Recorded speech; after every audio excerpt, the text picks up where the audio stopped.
What do you want to know, and why do you watch videos or read books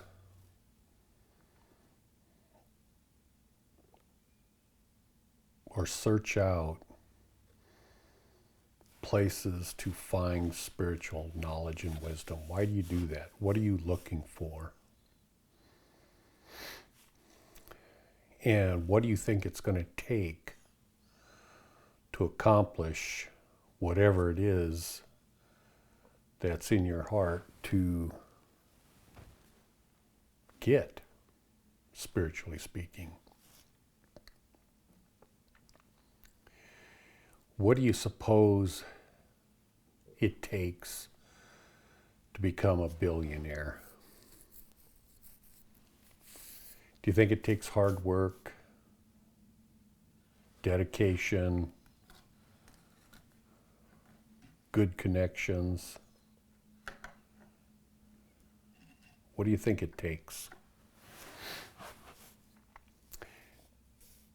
I looked this up just yesterday because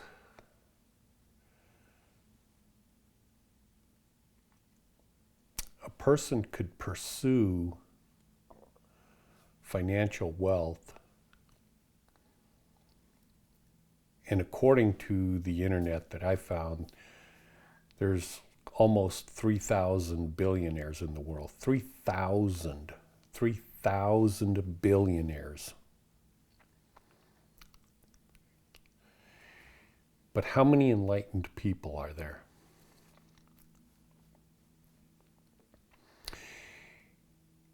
And I mean fully enlightened.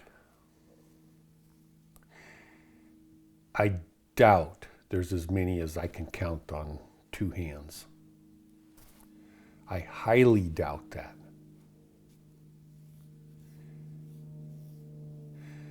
My guess is the ratio is something close to 1,000 billionaires for every enlightened person. And most people that want to become rich don't necessarily think about becoming a billionaire because that's so far out of their reach that they hope to make millions or hundreds of millions or whatever. But certainly not aiming as high as thousands of millions of dollars.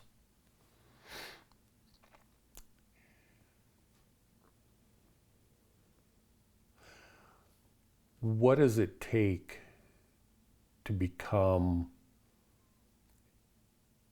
a gold medal winner in the Olympics, in any field?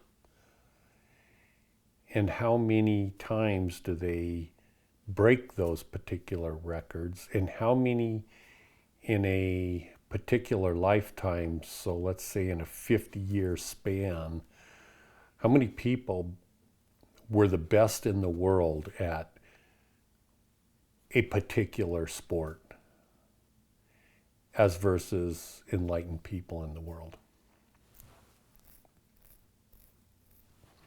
The ratio is much slimmer for enlightened people. And how hard do you think these people worked at becoming the best in the world at their sport that they chose? Do you think they lackadaisically worked on it for a while and then became the best in the world? Or do you think they spent damn near every waking hour and dreaming about competing in sports and working at a feverish pace to accomplish what they were trying to accomplish, and did it for many, many years?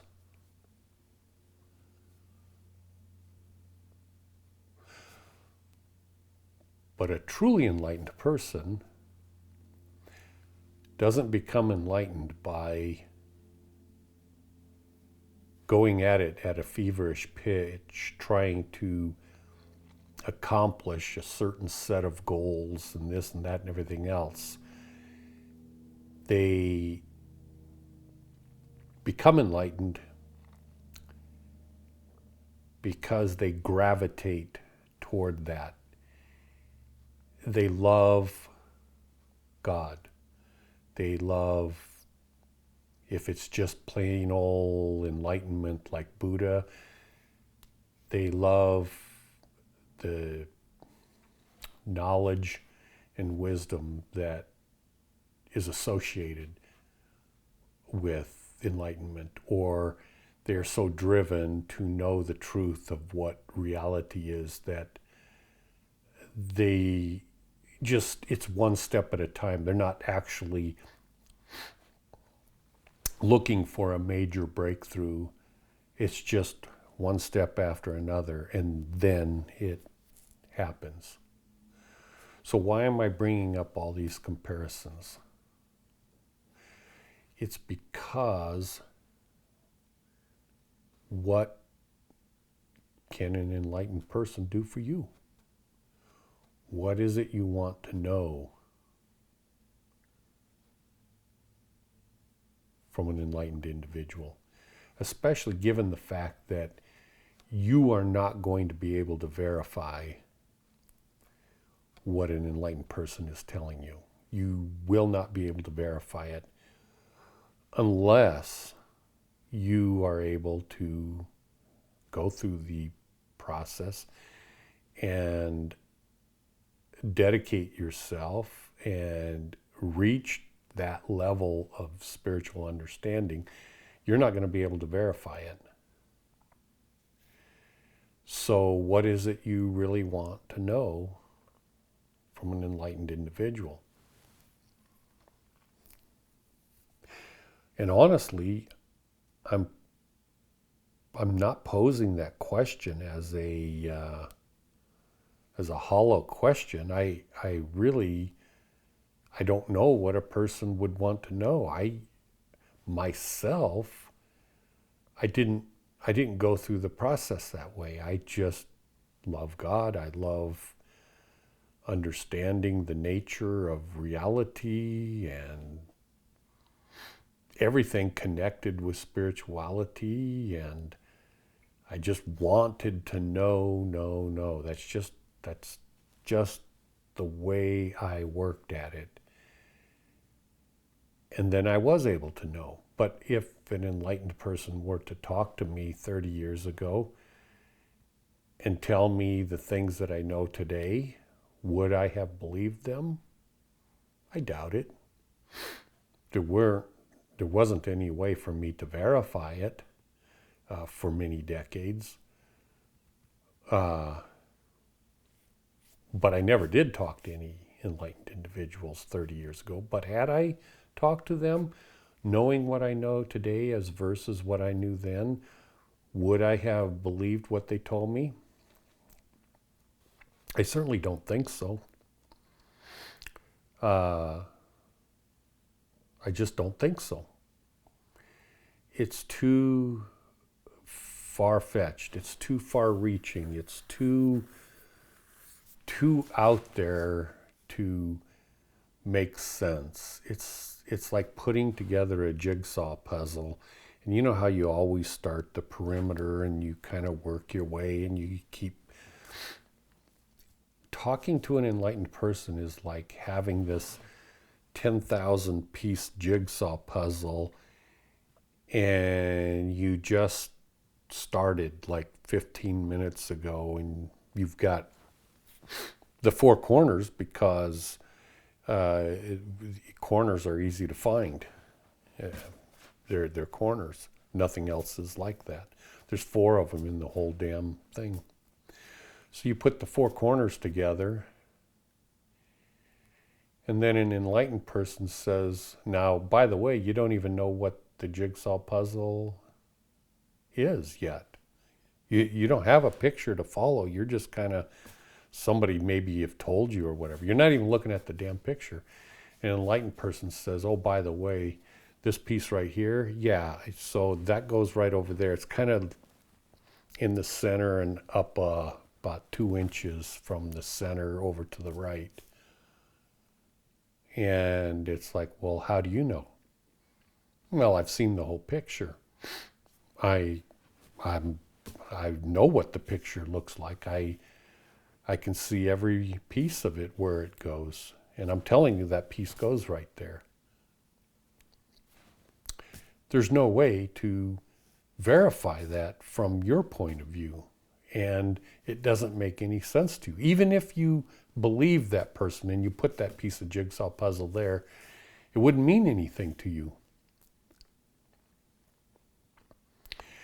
And so if this person said, well, this enlightened person says to you, well, if you want it to mean something to you, maybe if you did this and this and this and altered your life in such a fashion, and of course the person is going to go, I'm not altering my life to know that that piece goes there, because first off, I have no way to verify that you even know what you're talking about. And so to expect someone to alter their life is totally irrational. So everyone has to follow their own path. I would not have followed the path that an enlightened person would have told me 30 years ago. I would not have followed that path.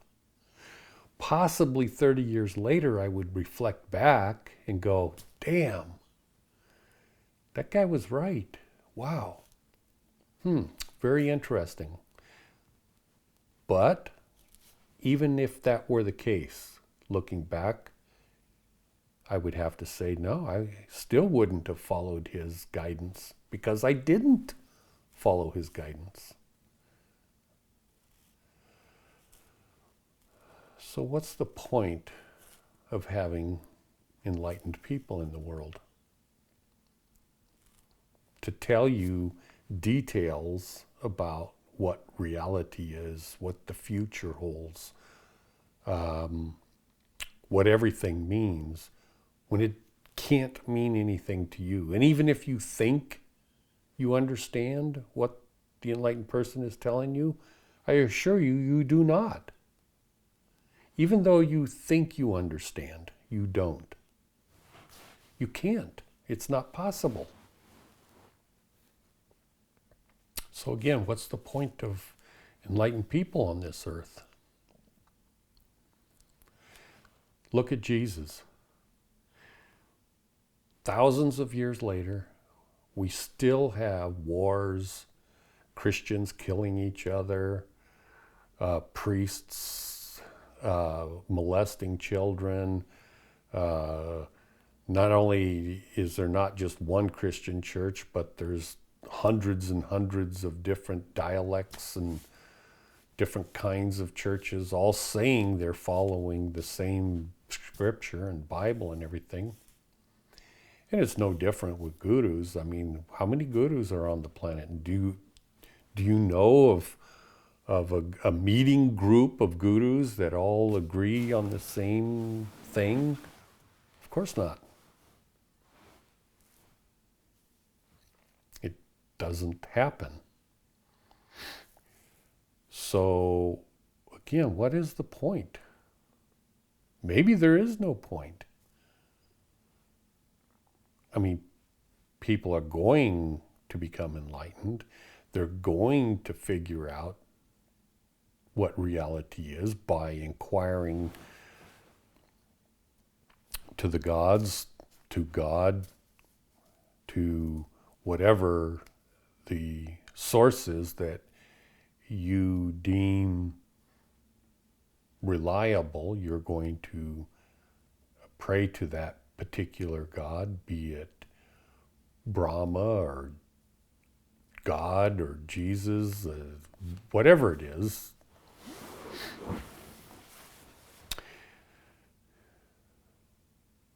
And you may find those answers out, and then you'll be in the same boat as the enlightened individual going, what is the point? What is the point to the rest of the world of having an enlightened person? Maybe there's no point. it would seem like it used to seem like there was a point in having an enlightened person or many enlightened people to guide and direct people that want to know what the truth is. But honestly, the only person that benefits from enlightened is the individual that's enlightened. That is the only person on the planet that benefits from enlightenment. Nobody else on the planet. Just that one individual. Now I can tell you all kinds of things. I can throw jigsaw pieces of puzzles out there, tell you where they belong, where they go, what they mean. But it doesn't mean anything to you. It's like so many things in this world are so damned bizarre that people think they know what reality is, and from my perspective, I think these people have got to be joking. It's like scientists at the highest level of space astronomy and the scientists that are involved with the telescopes, and what was this last one they just launched I talked about earlier, and they talk about speed of light and all of this stuff and everything, and it's like they talk about how, well, we can see back in time darn near to the beginning of the Big Bang with this huge telescope. And it's like, do they actually believe the things they're saying, or are they trying to fool people? Well, they can't be that ignoramus to say such things as they can see back in time. Because it doesn't matter how powerful the telescope is, you cannot see past the lens of the telescope. I can see the exact same thing that a telescope can see. It's just that the telescope happens to magnify what is seen at a greater level. You're not seeing back in time. It's like if there was any truth to the Big Bang, everything's expanding. Well, you can't, if everything came from a single point and went out, and we're here right now, you can't see over here. All you can see this, but it's traveling across time, speed of light and everything. You're not seeing back in time. You're only seeing what is hitting the lens of the telescope at that particular time. You're not seeing back in time. I understand the concept of what they're saying, but it's still lunacy. And people talk about, well, I just saw this thing the other day about you're not the center of the universe. Of course you are. Think about it. A universe that is boundless. And if people say, well, if scientists say, well, it can't be boundless, that's only because their brain is incapable of comprehending endlessness. And so they put a perimeter on it. So if you say, well, it can only be 30 light years, 30 billion light years in diameter or whatever. It's just an arbitrary number. But since the universe, the way it's been created, has no end, it is boundless, then you are the center of it because you exist. You have to be the center of the universe because there is no outward limits to it. So whatever it is you are, what the observer, the individual that is looking through your eyes, the spirit, the soul, the essence that is experiencing reality through the eyes of this physical body, that thing is seeing reality from the very center of the universe. It has to be. There can be no other way. And yet scientists can't understand these simple things. It's like Max Planck coming up with the Planck length, because his mind was incapable of understanding the smallness of things, that in fact there can be no limit in smallness. And so he created a length mathematically and said that has to be the smallest there is. Okay, well, what is half of that? Oh, well, you can't say half of that. Well, of course you can. You can't, but I can. The other thing I wanted to talk about is in this spiritual quest of understanding enlightenment, understanding how reality got created, how this kalpa of time came into being, why this life on this planet is so harsh, death-defying at every day, every moment. The aspect of how most spiritual people that are from an Eastern philosophical point of view, meaning their proclivity would be towards Sanatana Dharma or the Vedas and Bhagavad Gita and stuff like that. Their point of view doesn't really take into account the opposition of Satan, of evil, of the fact that this reality we exist in right now is plagued to the limits of evilness, of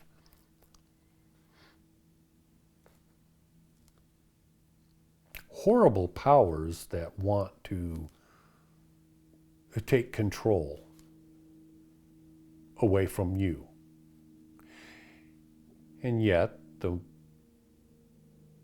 demonic forces know that they can't take control. They can try to persuade you, but they cannot take control of you any more than the Creator God can take control of you. And when I say take control, I don't mean take control away from what they created. I'm talking about taking control away from the essence of what you are. Yeah, God could snap his fingers like that, and my body would disappear, or whatever the case may be, and I would have no control anymore over that particular situation. But as an essence, my prerogative is my control, and I can choose to be good or I can choose to be evil. I can choose anything I want. That's available to me. And nothing, no God, nothing, no power, nothing can take that control away from me.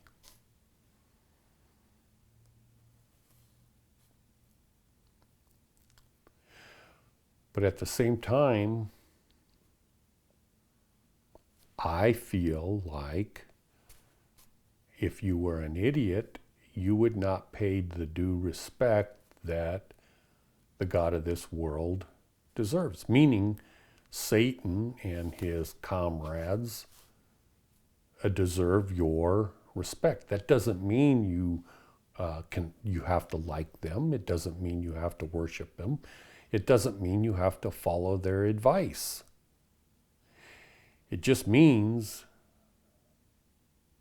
you should respect them if you want to continue existing in this reality without dying some miserable death or whatever in no time flat, or having your life completely turned upside down and destroyed.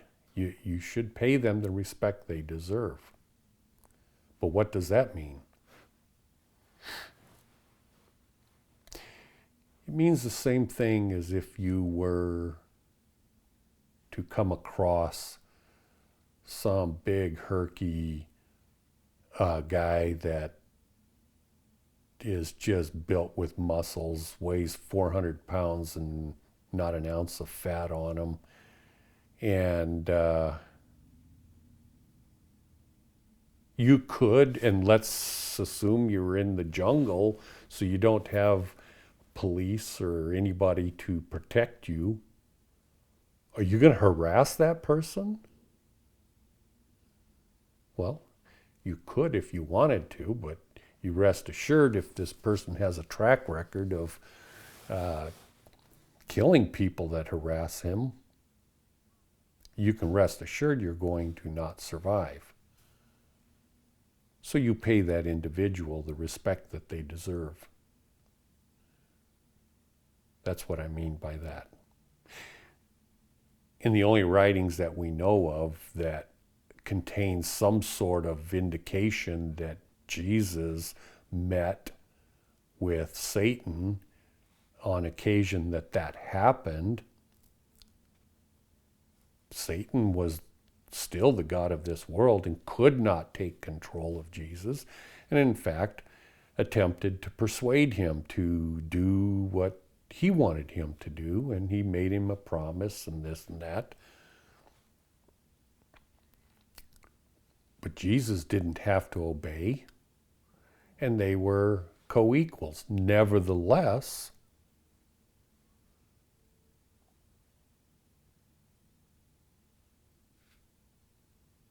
he didn't have to do what Satan wanted him to do. And he didn't. And he dismissed him, essentially saying, I don't like you, I don't really care for you. But obviously Satan had the control because he took Jesus here. He took him there, put him there. And Jesus didn't have control of the situation, but he had control of what he would do in any given situation within his power. And in the end, he died on a cross. So who was in control? Well, obviously not Jesus or the God that Jesus prayed to. When I say in control, I mean taking control. He couldn't take control. And the God that he prayed to didn't take control, since clearly he died a miserable death. So pay the respect that those individuals deserve.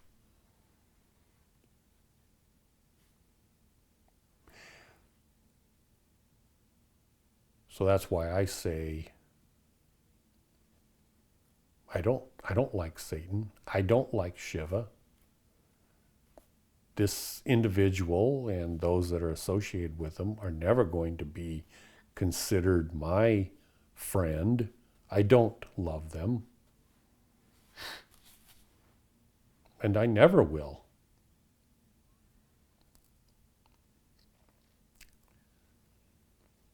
But I'm not going to war with them because I would lose in this particular realm. But that doesn't mean I have to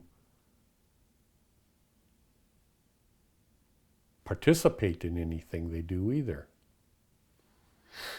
I'm kind of all over the roadmap today on this particular video.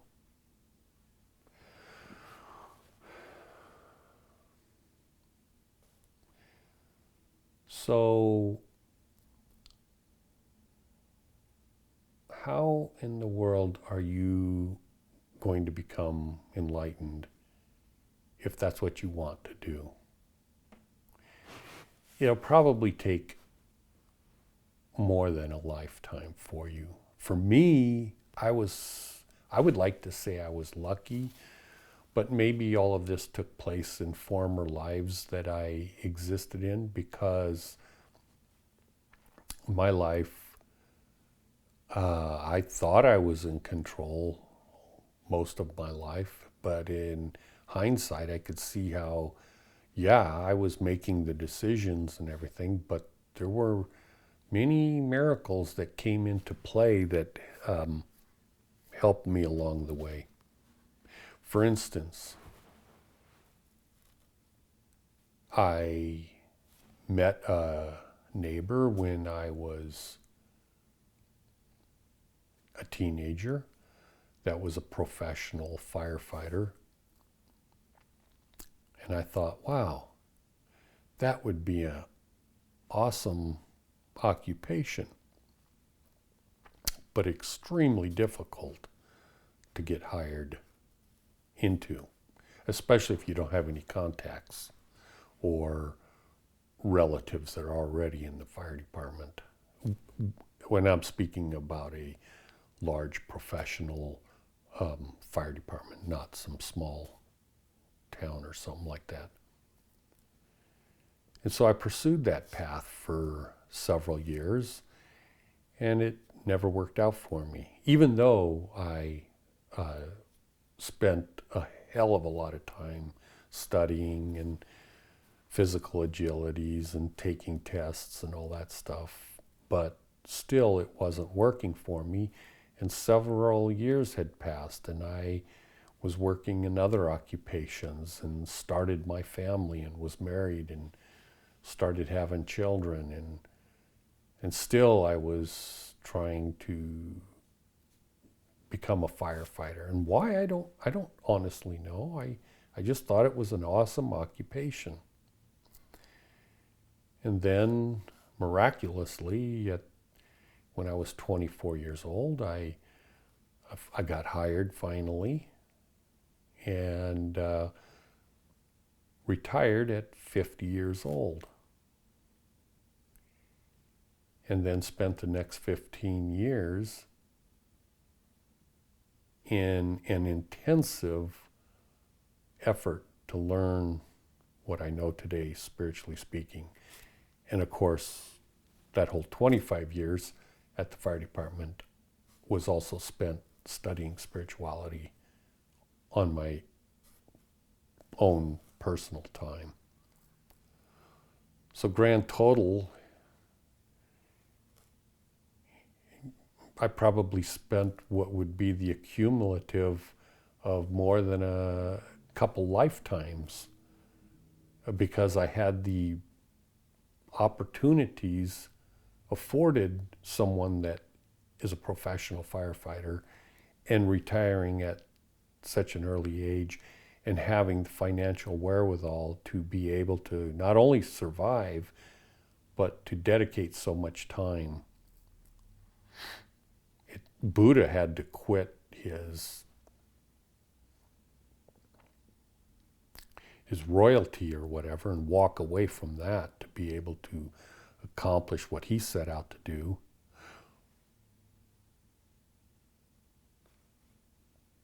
But he didn't actually get blessed with the greatest blessings of enlightenment. And how could he, when he betrayed his wife and his child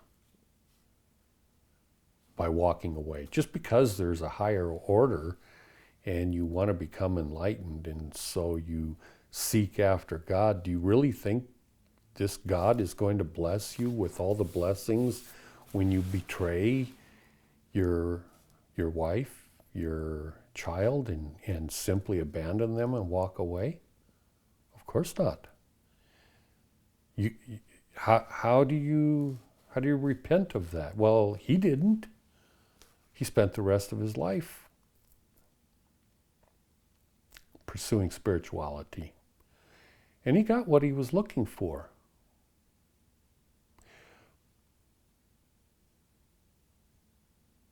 But I suspect he had to go through another lifetime to get higher understandings. Because he's not going to get the highest understandings when you're guilty of betrayal like that. You're just not going to. You can look at it in one way and say, well, that was a worthy sacrifice that he made. No, it wasn't. It was a horrible betrayal of what he did. But nobody talks about that. They don't want to hear about that. Anyways, maybe I've gotten off the beaten path here. I just wanted to let you know, it's been going through my head. What is the point to the rest of the world of having an enlightened individual when communication is essentially useless? I mean, I can tell you why reality exists. I can tell you why the universe exists and how it became existent and why you exist and what you are and the nature of light and the speed of light and all of these things. But it makes no difference.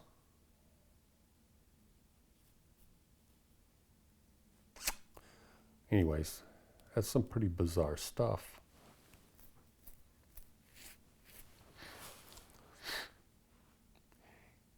And you're not going to get that with a lackadaisical attitude or without 100% commitment. And how do you have 100% commitment when you're in the prime of your life and you have other commitments in front of you? You can't.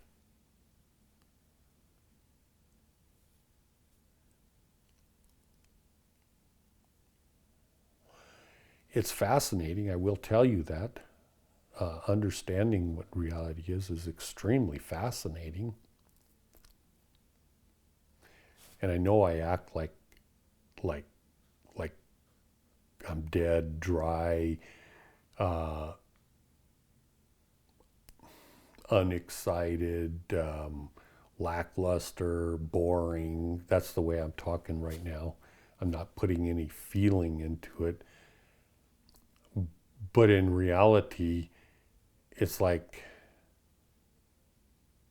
inside it's like, it's shockingly exciting. I'm an individual that used to ride motorcycles 170 miles an hour. And I mean, I was a firefighter running through burning buildings and all kinds of stuff. This is exciting. It's like an adrenaline junkie. It's exciting. And I will tell you that spirituality surpasses that. And it's fun. It's enjoyable. But when you're in this contemplative, meditative state of trying to understand, no, not trying to understand, but just contemplating what the nature of reality is and how it relates to people in the world and everything, it's a quiet, so you're bouncing back and forth between this excitement and joy, and at the same time, very reflective and very calm. It's all over the roadmap.